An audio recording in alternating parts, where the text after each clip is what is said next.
안녕하세요. 예술강사 선생님 여러분, 반갑습니다. 지난 시간에 이어서 오늘은 마음으로 소통하는 마음코칭 대화법에 대해서 함께 나누도록 하겠습니다. 인생에서 가장 중요한 만남 3가지가 있다면 무엇일까요? 첫째, 부모. 둘째, 배우자. 셋째, 자기 자신입니다. 우리는 자녀나 선생님, 제자, 친구 이런 관계를 이야기하는데요. 가장 중요한 만남 3가지의 3번째가 자기 자신이라는 사실에 대해서 어떻게 생각하시나요? 선생님은 선생님 자신을 잘 만나고 계신가요? 우리가 만나는 10대 아이들은 자기 자신을 잘 만나고 있을까요? 아이들을 만날 때, 아이들을 지도할 때 자기 자신을 잘 만날 수 있도록 지도하는 것이 굉장히 중요한 부분이라고 생각합니다. 그러기 위해서는 선생님께서 먼저 자기 자신을 잘 만나고 계셔야 되겠죠. 오늘 선생님과 나누게 될 주제가 마음 코칭 대화법이잖아요. 코칭에 대해서 먼저 살펴보도록 하겠습니다. 가방에 코치라는 브랜드가 있죠. 그 브랜드 보시면 어떤 모양이 보이나요? 그렇죠. 마차 모양이 보입니다. 이 마차는 15세기에 잘 활용하던 운송수단인데요. 마차는 어떤 특징을 가지고 있나요? 승객이 손을 들면 마차는 그곳으로 갑니다. 어디로 가시나요? 라고 물어보죠. 그러면 승객이 어디로 가주세요? 라고 이야기합니다. 중간에 내리고 싶으면 여기에서 내릴게요 라고 이야기합니다. 마차는 소수의 고객을 태워서 고객이 현재 상태에서 원하는 상태로 가는 것을 함께하는 그런 운송수단이죠. 그것에 반해 기차는 어떤가요? 기차는 출발역과 종착역이 정해져 있습니다. 한꺼번에 많은 승객을 태우죠. 중간에 내릴 수 없습니다. 우리가 잘 사용하는 코칭이라는 단어, 트레이닝이라는 단어의 어원을 여기에서 찾아볼 수 있습니다. 학교는 어떻게 교육하고 있나요? 코칭하고 있나요? 트레이닝하고 있나요? 그렇죠. 트레이닝에 가깝습니다. 하지만 미래 사회에서는 아이들을 트레이닝 시키는 것이 아니라 코칭할 수 있는 그런 교육이 이루어져야 한다고 생각합니다. 코칭은 현재 시점에서 원하는 시점으로 가는 그 과정을 함께하는 것이기 때문에 코칭 대화의 출발은요, 고객의 현재 상태, 원하는 상태, 그 차이를 인식하는 것부터 출발된다라고 할 수 있습니다. 그리고 우리가 아이들을 바라보는 패러다임이 이제 전환이 되어야 합니다. 마음으로 소통하는 관계가 되기 위해서는요, 철저히 아이 중심, 아이의 눈높이에 맞출 수 있어야 되거든요. 그래서 너는 문제가 있어. 내가 좀 가르쳐야 돼. 너는 이게 부족해. 내가 잘 알려줄게. 이런 방식으로 아이들을 만날 때에는 코칭을 할 수가 없습니다. 위에서 내려다보는 거예요. 너는 부족한 존재니까 좀 더 배워야 돼. 라고 생각을 하는 거죠. 하지만 코칭의 패러다임은 너는 무한한 잠재력이 있어. 너는 성장하는 존재야. 너는 실수를 통해서도 배우고 성장하고 있어. 너는 너의 삶을 잘 살아가고 있어. 라고 바라보는 것입니다. 아이들이 실수하고 실패할 때 우리는 그것에 대해서 어떻게 반응하고 있나요? 실수하면 안 돼. 실패하면 안 돼. 그런 피드백을 줄 때 아이들은 어떻게 되나요? 그렇죠. 새로운 것에 도전하려 하지 않습니다.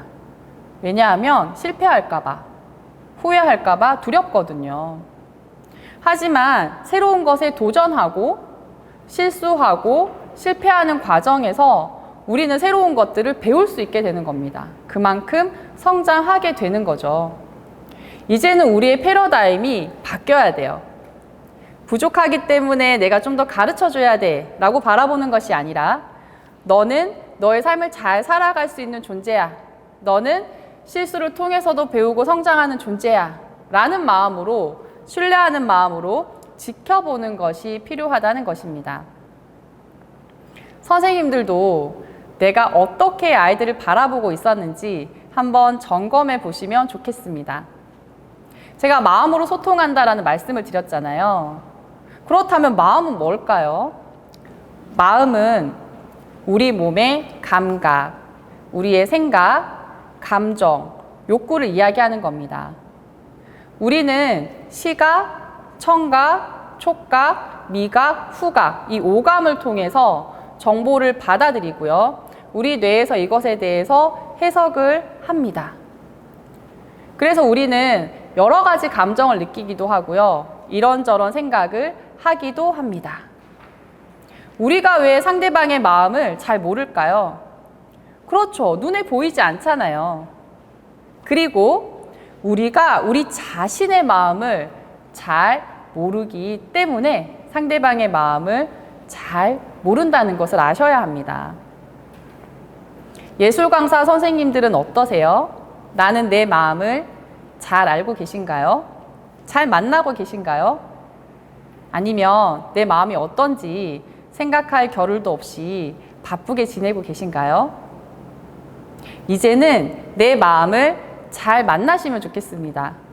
그래서 내 마음을 잘 알아차리시는 것만큼 아이들의 마음에 대해서도 잘 알게 되시길 바랍니다. 마음을 잘 안다는 것 쉽지 않죠. 간단하게 제가 팁을 드리자면요.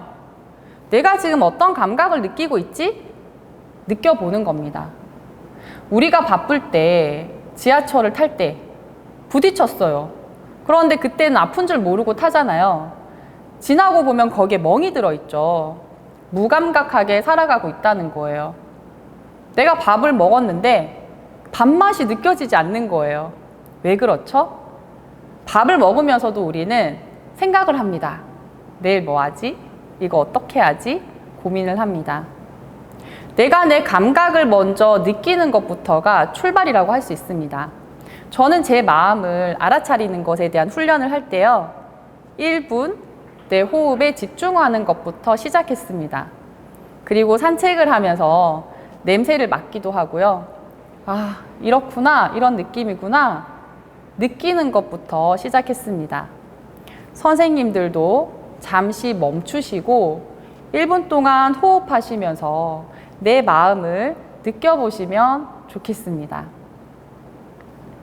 내가 어떤 생각을 하면서 살아가는지, 내가 주로 어떤 감정을 느끼는지, 내가 원하는 것은 무엇인지 하나씩 하나씩 발견해 보시면 좋겠습니다. 아이들의 마음을 만나기 위해서는 내 마음을 잘 아는 것 중요하고요. 아이들의 마음에 공감적 경청을 할 수 있어야 됩니다. 경청이라는 그 한자를 한번 보실까요? 경이라는 한자어는요, 잔을 기울일 경자입니다. 잔이 기울어지면 어떻게 되나요? 그렇죠. 그 속에 있는 내용물이 비워집니다. 잔을 기울일 경자를 썼다라는 말은요, 우리가 상대방의 이야기를 들을 때 우리의 마음을 비운다라는 뜻이 있어요. 경, 잔을 기울일 경, 즉 내 마음을 비운다. 자, 청에는 어떤 뜻이 있을까요? 네, 청은요, 귀이, 임금왕, 그리고 10개 눈목, 하나일, 마음심, 이렇게 많은 한자어가 들어가 있습니다. 임금의 귀로 나의 오감을 집중해서 한 마음으로 듣는 것이 청입니다. 그러면 경청이라는 이 한자어에는 어떤 뜻이 담겨 있는 거죠? 그렇죠. 내 마음을 비우고 나의 생각이나 나의 감정, 나의 욕구를 비우고 상대방에게 오로지 집중하는 것입니다. 경청을 할 때 우리는 이렇게 생각을 해요.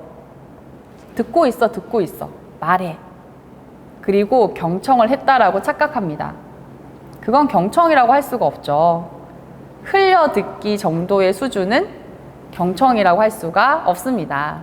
이제 우리가 경청을 한다라고 하면 내 마음을 비우는 것, 그리고 상대방에게 내 오감을 집중하는 것부터가 출발이라는 것, 네, 꼭 기억하시면 좋겠습니다. 내가 뭔가 바쁜 일을 하고 있어요. 그런데 학생이 찾아왔어요. 저는 예전에는 이렇게 했었거든요. 모니터를 보면서 일을 하고 있었어요. 선생님 하고 찾아왔어요. 그러면 저는 바쁘니까 이야기해. 무슨 일이야? 이렇게 화면을 보고 이야기했습니다. 그 아이는 아니에요. 나중에 올게요. 하고 돌아갔습니다. 제가 경청을 제 삶에 적용하면서는 바쁠 때 잠시 멈추고 아이의 눈을 바라봅니다.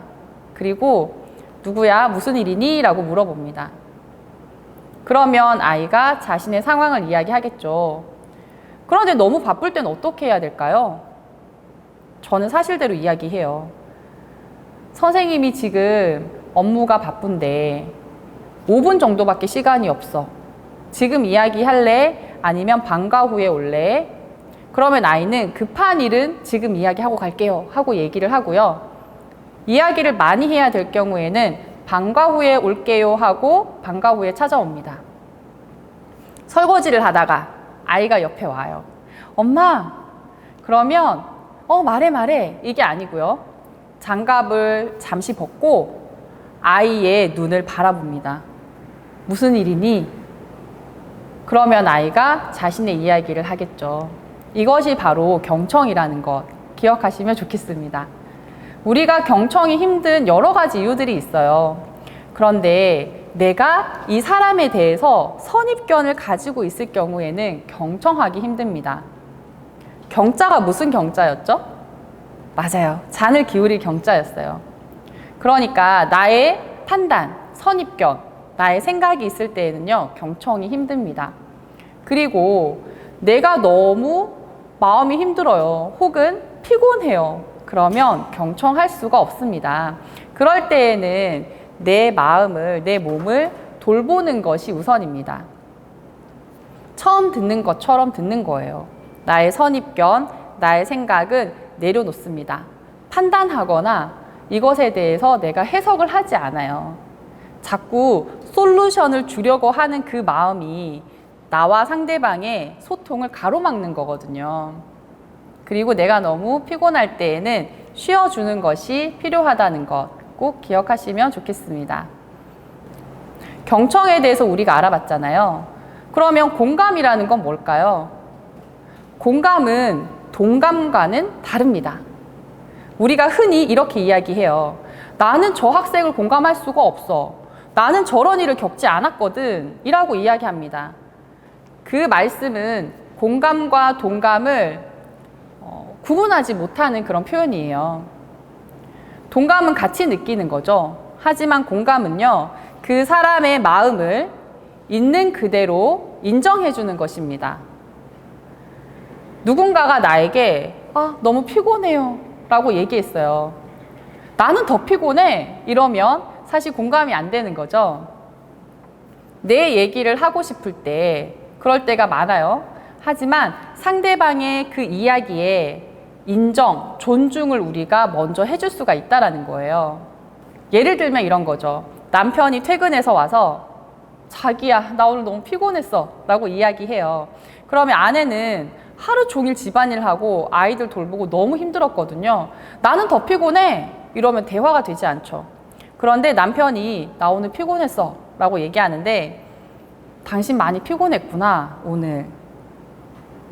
오늘 많이 힘들었구나 라고 인정을 해주면 어때요? 남편이 어떤 마음이 올라올까요? 당신도 많이 힘들었지 이렇게 이야기가 나온다는 거죠. 우리 아이들도 마찬가지예요. 선생님 저 지금 이래요 힘들어요 라고 얘기할 때 야 뭐 이런 걸로 그러냐? 나는 더 힘들었어 이렇게 이야기하면 대화가 단절됩니다. 너는 지금 그게 힘들구나. 너는 그게 많이 마음이 아팠구나. 있는 그대로 인정해 주는 거예요. 우리는 내가 경험하지 않은 것일지라도 그 사람의 마음을 공감해 줄 수가 있습니다. 공감이 뭐라고 했죠? 그렇죠. 그 사람의 마음을 있는 그대로 인정하는 것, 존중하는 것입니다. 감정에 대해서 공감을 받게 되면요. 나의 존재를 존중해 주는 것으로 느껴요. 친구가 남자친구랑 헤어졌어요. 그래서 슬프다고 이야기를 해요. 그럴 때 우리는 위로를 하고 싶은 마음에 그 친구 이게 안 좋았어. 잘 헤어졌어. 이런 사람 만나. 더 좋은 사람 만나. 우리 맛있는 거 먹으러 가자. 이렇게 이야기를 한다고 할게요. 그러면 그 이야기를 한 친구는요, 어떤 마음일까요? 맞아요. 공감받지 못했기 때문에 내 마음을 무시당했다고 느끼게 됩니다. 그럴 때에는 너가 진짜 슬프구나. 지금 많이 힘들구나. 라고 함께 머물러 주시면 되거든요. 아이들의 마음에 대해서 공감적 경청을 해주시면 어떨까요? 그러면 아이들이 선생님에게 자신의 마음에 대해서 이야기를 하고 싶어집니다. 공감적 경청이란 상대방의 생각, 감정, 욕구를 있는 그대로 인정하고 존중하면서 집중해서 듣는 것입니다. 우리는 말의 표현으로 의사소통한다고 생각하죠. 말의 표현은요, 7%에 불과합니다. 비언어적인 표현이 대부분의 의사소통을 결정짓는다는 거예요. 그러면 우리는 10대 아이들과 소통할 때 그 아이의 말을 잘 듣는 것도 중요하지만 그 아이의 비언어적인 표현, 몸짓이나 눈빛이나 어떤 태도나 목소리의 톤이나 이런 것들을 잘 듣는 것이 정말 중요하다는 걸 알 수 있습니다. 한 아이가 복도에 앉아 있었어요. 제가 가서 인사를 했습니다. 그런데 평상시와 눈빛이 달랐어요. 그래서 땡땡아 무슨 일이니? 라고 물어봤어요. 그런데 그 친구가 아니에요, 괜찮아요 라고 얘기하는 거예요. 그래서 제가 이야기했어요. 눈빛이 평상시랑 다른데? 그러니까 그 친구가 선생님 저 사실은 이러이러한 일이 있었어요 라고 이야기를 해줬습니다. 10대 아이들과 소통하는, 마음으로 소통하는 것에서 공감적 경청은 가장 중요한 필수적인 요소라고 할 수 있습니다. 선생님의 마음에 먼저 공감적 경청을 해주시면 어떨까요? 선생님이 어떤 감정을 느꼈을 때 그것에 대해서 부정하거나 누르지 마시고요. 내가 지금 이런 마음이구나. 내 마음이 지금 이렇구나. 내가 이런 감정을 느끼는 거구나. 그대로 인정해 주시고 존중해 주시면 어떨까요? 감정은 부정적 감정, 긍정적 감정이 없어요. 감정은요, 내 마음의 신호와 같습니다. 내가 화가 났어요. 그 이유는 뭘까요? 내가 원하는 게 이루어지지 않았기 때문이에요. 나의 욕구가 충족되지 않았기 때문입니다. 내가 기분이 좋아요. 그 이유는 뭘까요? 내가 원하는 것이 이루어졌다라는 뜻이죠. 감정이라는 것이 신호라는 걸 아시면 이 감정을 내가 두려워하거나 회피하거나 누르실 필요가 없다라는 걸 아실 거예요. 내가 어떤 감정을 느낀다고 해서 내가 그런 존재가 되는 건 아니거든요. 예를 들어서 내가 슬픈 감정을 느낀다고 해서 내가 슬픈 존재가 되는 게 아니라는 거예요. 감정을 나와 동일시하기 때문에 그 감정을 두려워한단 말이에요. 그러실 필요가 없습니다. 나에게 주는 신호구나. 이렇게 인식하시면 좋겠습니다. 감정을 표출하시면 안 돼요. 표현하셔야 됩니다. 그리고 아이들도 감정을 표출하지 않고 표현할 수 있도록 잘 도와주시면 좋겠습니다. 공감적 경청을 하시다 보면요, 아이들의 감정이 잘 표현이 됩니다. 그리고 아이들이 자신의 감정을 억누르고 있다라는 게 느껴지시면요, 아이들의 이야기에 공감적 경청을 해주시면 그 감정에 대해서도 천천히 나올 수 있게 되거든요. 그런데 그 감정을 누르고 있는 아이들 있죠. 그러면 어느 순간인가 그 감정이 표출이 돼요. 누르다가 이게 폭발하는 것과 같습니다. 그래서 화가 날 타이밍이 아닌데 이 친구가 과하게 화를 내는 거예요. 그러면 당한 사람은 어떤 마음일까요? 아니, 얘 평소에 착한 아이인 줄 알았는데 얘 이상한 애네? 이렇게 오해를 하게 되는 거예요. 하지만 이 친구는 그 당시의 상황뿐 아니라 과거로부터 지금까지 쌓아두었던 감정이 있었던 거죠. 그래서 아이들에게 자신의 감정을 표현할 수 있는 것을 잘 돕는 것이 필요한데요. 우리가 이 표현할 수 있는 걸 어떻게 도울 수 있느냐 하면 먼저 감정에 대해서 느낄 수 있도록 도와주셔야 돼요. 우리가 표현하지 못하는 이유는 아까 말씀드린 것처럼 이건 부정적인 감정이야, 좋지 않은 거야, 그러니까 눌러놔야 돼, 혹은 이 감정은 보기 싫어, 이렇게 회피하는 경우, 눌러두는 경우이거든요. 예술 강사 선생님들께서 만나는 그 아이가 자신의 감정을 잘 느낄 수 있도록 도와주시면 좋겠습니다. 그러려면 내가 먼저 내 감정에 대해서 알고 느낄 수 있는 것이 필요하겠죠. 그리고 이 감정에 대해서 이름을 붙여보는 거예요. 나와 분리시키는 작업이다 생각하시면 됩니다. 학생이 어리다면, 초등학생이라면 얼굴 표정이나 단어 카드를 활용할 수도 있습니다. 이 감정은 지금 내가 느끼는 이 감정은 어떤 감정이야 라는 것을 찾아보는 거죠. 그리고 이 감정의 흐름, 이 감정이 나에게 주는 그 느낌을 관찰하듯이 이야기해 보도록 하는 거예요. 만일에 중고등학생이라면 대화를 통해서도 이런 것들을 잘 해결해 나갈 수가 있습니다. 자신의 감정을 표현하는 과정에서 아이들의 그 감정이 빠져나가는 걸 느끼게 되거든요. 그리고 선생님이 이렇게 말씀해 주시는 거예요. 선생님이 느끼기에는 너가 지금 화가 난 것 같은데 어떠니? 선생님이 느끼기에 너가 지금 슬픈 것 같은데 어떠니? 이렇게 감정에 대해서 함께 재구성을 한번 해보실 수가 있습니다. 자, 지금까지 공감적 경청, 그리고 감정을 다스리는 것에 대해서 함께 나눴습니다. 학생들을 지도하다 보면요, 잔소리 해야 될 때가 있어요. 그걸 우리는 피드백이라고 이야기합니다. 잔소리를 해야 될 때, 혼내야 될 때, 뭔가 지도를 해야 될 때 참 난감하죠. 그럴 때 피드백을 어떻게 해야 될지 함께 나눠보도록 할 텐데요. 피드백의 효과는 배움과 성장이 있다는 점이에요. 그리고 행동을 수정하게 되고요. 학생이 자신을 객관적으로 볼 수 있게 됩니다.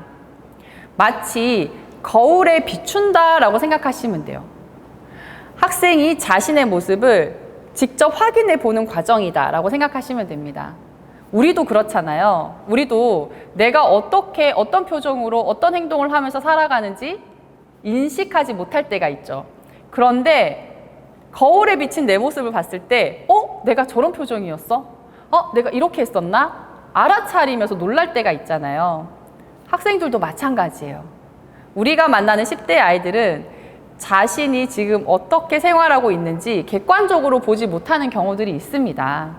그래서 피드백을 할 때 침묵을 활용할 수도 있고요. 은유적인 표현이나 스토리텔링을 할 때도 있습니다. 직접적으로 말을 해야 될 때는요, 짧고 굵게 중립적 언어로 하셔야 돼요. 길어지면 어떻게 되나요? 네, 귀를 막게 되죠. 그리고 피드백을 줬을 때 피드백을 받은 학생이 받아들일 수도 있고 거절할 수도 있다는 걸 우리가 염두에 두고 있어야 됩니다. 감히 내가 한 말을 안 지켜? 이렇게 생각하시면 안 돼요. 내가 피드백을 주는 것에 대해서 상대방이 받을 수도 있어. 하지만 이것을 받아들이지 않을 수도 있어. 라는 걸 전제로 생각하고 계셔야 됩니다. 중립적 언어를 사용하는 것이 정말 중요한데요. 내가 봤는데 너 이런 것 같아. 이런 말씀은 절대 하시면 안 됩니다. 왜냐하면 그 말 자체에 무엇이 들어가 있죠? 판단이 들어가 있어요. 때로는 듣는 사람 입장에서는 비난받는다라고 느낄 수도 있습니다. 그리고 우리가 학생들을 교육하는 입장에 있기 때문에 나는 맞아, 너는 틀렸어, 이런 생각을 무의식 중에 할 수도 있거든요. 그런 마음이 있다면 그 마음을 먼저 비워내는 것이 필요합니다. 그리고 선생님의 해결책을 강요하시면 안 됩니다.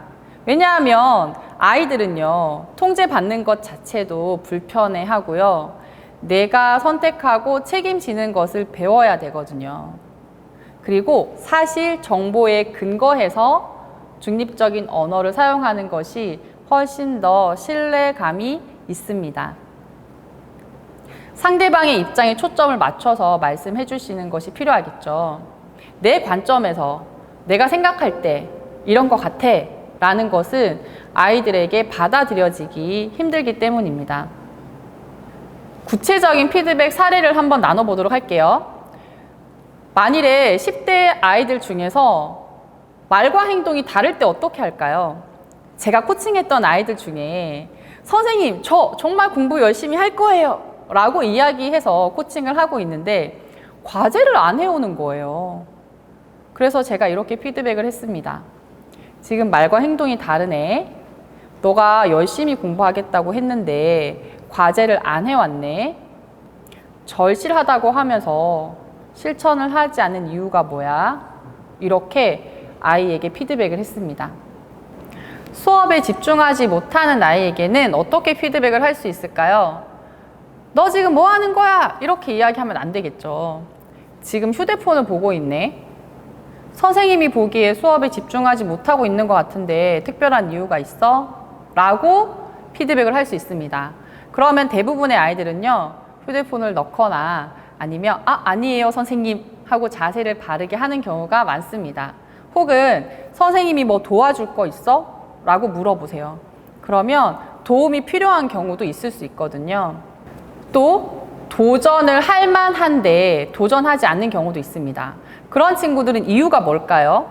그 친구들의 마음은 어떨까요? 맞아요. 자신에 대해서 신뢰하는 마음이 부족한 경우 혹은 실수할까봐, 실패할까봐 걱정하는 마음이 큰 아이들이에요. 누구보다 잘하고 싶은 마음이 크다라고 볼 수 있겠죠. 그래서 이 친구들에게는 너의 잠재력을 한번 믿어봐. 선생님은 네가 잘 할 수 있을 거라고 생각해. 용기 내서 한 발짝 내딛어 보자. 우리 이 목표로 한번 도전해 보자 라고 피드백을 줄 수 있습니다.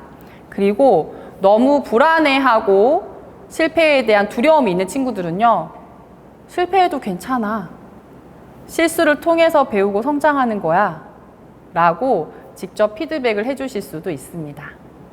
자신의 책임인데 떠넘기려고 하는 아이들이 있어요. 저 아닌데요? 제가 안 했는데요? 혹은 엄마 때문에, 선생님 때문에, 친구 때문에. 이런 친구들에게는 이렇게 피드백을 합니다. 너의 삶의 주인은 누구니? 너는 누구의 삶을 살고 있니? 그 상황에서 너는 어떤 선택을 했지? 그러면 아이들이요, 자신이 선택했다라는 것에 대해서 인정을 할 수 있어요. 그리고 좀 더 주도적인 삶을 살려고 노력하는 모습을 보이기도 합니다. 격언이나 스토리텔링을 통해서 피드백을 줄 수도 있습니다. 공부를 열심히 하는데 혹은 뭔가 노력하는데 결과가 안 나오는 친구들이 있어요. 그러면 선생님 저 안 되나 봐요. 저는 해도 안 돼요. 이렇게 찾아와서 이야기합니다. 그 친구는 어떤 마음일까요? 위로와 격려가 필요한 상황인 거죠. 지금 그만두고 싶지는 않아요. 하지만 너무 힘들어요. 그래서 그런 친구들에게 해 뜨기 직전이 가장 어둡다고 하지. 우리 조금만 힘내자. 선생님이 함께 할게. 너를 신뢰하는 마음으로 지켜보고 있어. 이런 메시지를 피드백으로 줄 수 있습니다. 그리고 두려움과 성장은 함께 가는 거야 라는 걸 이야기해 줄 수도 있습니다. 또 어떤 친구들은요, 뭔가 마무리를 하는 단계에서 좀 마음이 해이해지는 경우가 있거든요. 그럴 때에는 산을 거의 다 내려왔을 때 사고가 나는 거야. 마무리 잘 하도록 하자 라고 피드백을 할 수도 있겠죠. 제가 앞서 이야기했던 거 기억나시나요? 피드백이 중요한 이유는 배움과 성장이 있기 때문입니다. 누구의 배움과 성장이죠? 그렇죠. 피드백을 받는 사람의 배움과 성장이에요. 그러려면은 그 사람이 듣는 귀가 있어야 돼요. 내가 봤을 때, 이 친구는 이렇게 되면 좋겠다 라는 생각이 들어서 자, 이렇게 한번 해보는 게 어때? 라고 이야기한다고 해서 그 친구 귀에 들리지가 않는다는 얘기예요. 너 이거 고치면 좋겠다. 왜요? 이렇게 반응한다는 거예요. 피드백을 하기 위해서는요, 피드백을 받는 그 학생에게 먼저 이야기를 해주셔야 돼요. 선생님이 너를 보면서 해주고 싶은 이야기가 있는데 해도 될까? 잠깐 피드백을 줘도 될까? 먼저 물어보세요. 그러면 아이들이 마음의 준비가 되었을 때에는 네 라고 대답을 할 거고요. 준비가 되지 않았을 때에는 선생님 저는 지금은 힘들겠어요 라고 이야기를 할 거예요. 저희 집에 두 아들도 마찬가지입니다. 엄마가 지금 해주고 싶은 얘기가 있는데 해도 되겠니? 물어봤을 때 네 해주세요 라고 할 때에는 귀를 열고 들어요. 그런데 지금 별로 듣고 싶지 않아요 라고 할 때에는 제가 귀한 선물을 주는데 그걸 그냥 쓰레기통에 버리는 것과 같습니다. 예술 강사 선생님들이 피드백을 주실 때에는 아이들이 지금 들을 귀가 있는지 선생님의 그 소중한 교육이, 피드백이 아이들에게 전달이 될 수 있을지 먼저 확인해 보시는 과정이 필요합니다. 지금까지 저희는 아이들과 마음으로 소통하는 마음코칭 대화법, 공감적 경청하기, 감정 다스리기, 중립적 피드백하기에 대해서 나누었습니다. 이런 것들을 적용하기 위해서 가장 중요한 것은 바로 우리 예술 강사 선생님들의 마음인데요. 우리가 수직적 리더십을 발휘하는 것이 아니라 이제는 아이들을 신뢰하는 마음으로 수평적 리더십을 발휘하셔야 됩니다. 그러기 위해서는 먼저 나를 바라볼 때 나는 잠재력이 있는 존재야. 나는 내 삶을 잘 살아갈 수 있어. 나는 실수를 통해서도 배우고 성장하는 존재야 라는 것을 먼저 인정해 주셔야 됩니다. 나를 그렇게 바라볼 수 있을 때 아이들도 그렇게 바라볼 수 있거든요. 그리고 아이들을 존재와 행동 구분해서 보셔야 됩니다. 아이들 교육하다 보면요, 화날 때가 많아요. 이상한 행동을 할 때도 있습니다. 그럴 때 너 왜 그러니? 너 이렇게 하면 안 돼! 이렇게 지도를 하시게 되면요, 우리 아이들은 자신의 존재를 부정당하는 것으로 느낍니다. 사실 이 친구의 존재는 너무나 소중하죠. 왜냐하면 이 세상에 단 한 명이잖아요. 이 친구를 대체할 수 있는 사람은 아무도 없거든요. 그런데 이 친구의 행동에서 수정해야 될 부분이 있다라는 거예요. 그렇기 때문에 너는 정말 소중한 존재야. 그런데 너의 이런 행동이 우리 반에 이런 영향을 주고 있어. 선생님에게 이런 영향을 주고 있어. 이걸 좀 고칠 수 있겠니? 다르게 할 수 있겠니? 라고 지도하시는 겁니다. 따뜻한 마음으로 공감적 경청해 주시고요. 차가운 이성으로 중립적 피드백을 해주시면 어떨까요? 그러면 우리 아이들은요, 자신의 존재가 얼마나 소중한지 마음으로 느낄 수 있고요. 자신의 행동에서 어떤 부분을 고쳐나가고 어떻게 성장해야 될지 그 방향을 잘 찾아갈 수 있습니다. 예술 강사 선생님들을 만나는 아이들이 마음으로 소통하면서 행복하게 성장할 수 있기를 저도 진심으로 응원하겠습니다. 지금까지 함께 해주셔서 감사합니다.